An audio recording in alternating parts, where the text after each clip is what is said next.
আমি তাকে আমার হৃদয় থেকে, হৃদয়ের অন্তরস্থল থেকে তাকে এত ভালোবাসি।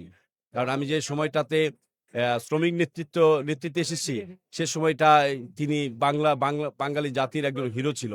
এখনো হিরো আছে। কিন্তু তাকে আমি অনেক ভালোবাসি এবং আমি তার আদর্শে বুকে লালন করেই আমি শ্রমিক নেতৃত্ব দিয়ে যাচ্ছি। ভাই আপনারা কোথা থেকে আসছেন? আমরা গার্মেন্টস শ্রমিক ফেডারেশন থেকে এসেছি। আচ্ছা ভাই। বাংলাদেশ তৃণমূল গার্মেন্টস শ্রমিক ফেডারেশনের ব্যানারে আমরা আজকে এই স্মৃতিসৌধে আমাদের তারুণ্যের অহংকার জাতীয়তাবাদী দল বিএনপির ভারপ্রাপ্ত চেয়ারম্যানের আগমন উপলক্ষে আমরা তাকে স্বাগত জানানোর জন্য এখানে উপস্থিত হয়েছি। আচ্ছা তারেক রহমান যে দেশে ফিরেছে আপনার মনে কি চলতেছে এই নিয়ে? আমার মনে একটি চলতেছে, 18 কোটি মানুষের যে স্বপ্ন, সেই যে প্রত্যাশা তা পূরণ হবে। আমাদের এই তারুণ্যের অহংকার তারেক রহমান বাংলাদেশে প্রধানমন্ত্রী হয়ে তার যে 31 দফা, সেই 31 দফা স্বপ্ন পূরণ নিশ্চিত করবে। আচ্ছা যে 18 বছর পরে যে সে দেশে আসলো, এতে কি দেশের রাজনীতির কি কোনো পরিবেশের উপর কোনো প্রভাব পড়বে?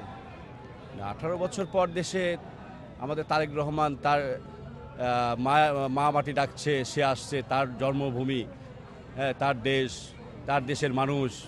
তো এইখানে তিনি আসার কারণে এখানে প্রভাব কেন পড়বে? আচ্ছা এই যে তারেক রহমান দেশে এসেছে এ নিয়ে তরুণদের উপর মানে কেমন প্রভাব পড়তে পারে এবং তাদের জন্য কোনো সুখবর কি আছে? অবশ্যই সুখবর আছে।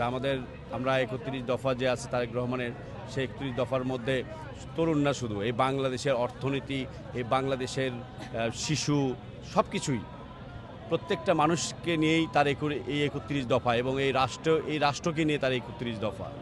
আচ্ছা এই যে শিক্ষা ব্যবস্থা কতটুকু উন্নত দেখবে বা সে মানে কি চোখে দেখবে মানে কতটুকু উন্নত হবে বলে মনে শিক্ষা করেন? ব্যবস্থা আমরা যদি বলতে চাই যে যিনি আমাদের তারেক রহমান বাংলাদেশে এসেছে তার 31 দফা পূরণ করার জন্য যে লক্ষ্যে কাজ করছে বা কাজ করবে, তো এইটা যদি বাংলাদেশের প্রত্যেকটা মানুষ আজকে গর্বিত যে তিনি বাংলাদেশে এসেছে এবং শিক্ষা ব্যবস্থা থেকে শুরু করে আমি তো একটি কথাই বারবার বলেছি যে প্রত্যেকটা মানুষের আশা স্বপ্ন, শিক্ষা ব্যবস্থা থেকে অর্থনৈতিক সব কিছুই স্বপ্ন পূরণ হবে। সবার স্বপ্ন যা আছে, যে প্রত্যেকটা মানুষ যে গণতন্ত্র চায়, যে বাংলাদেশ চায়, সে বাংলাদেশের যা চায় তা পূরণ হবে ইনশাল্লাহ।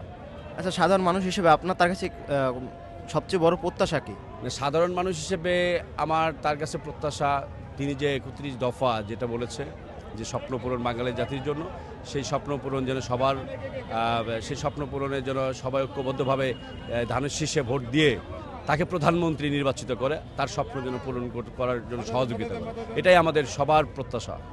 আচ্ছা আপনার কি তাকে বলার মতন কোনো ব্যক্তিগত কোনো কথা আছে যেটা আপনি মিডিয়ার মাধ্যমে বলতে চান? আমার তাকে ব্যক্তিগত মতো মানে বলার মতো কথা, আমি তাকে আমার হৃদয় থেকে, হৃদয়ের অন্তরস্থল থেকে তাকে এত ভালোবাসি। কারণ আমি যে সময়টাতে শ্রমিক নেতৃত্বে এসেছি, সে সময়টায় তিনি বাঙালি জাতির একজন হিরো ছিল। এখনো হিরো আছে। কিন্তু তাকে আমি অনেক ভালোবাসি এবং আমি তার আদর্শে বুকে লালন করেই আমি শ্রমিক নেতৃত্ব দিয়ে যাচ্ছি।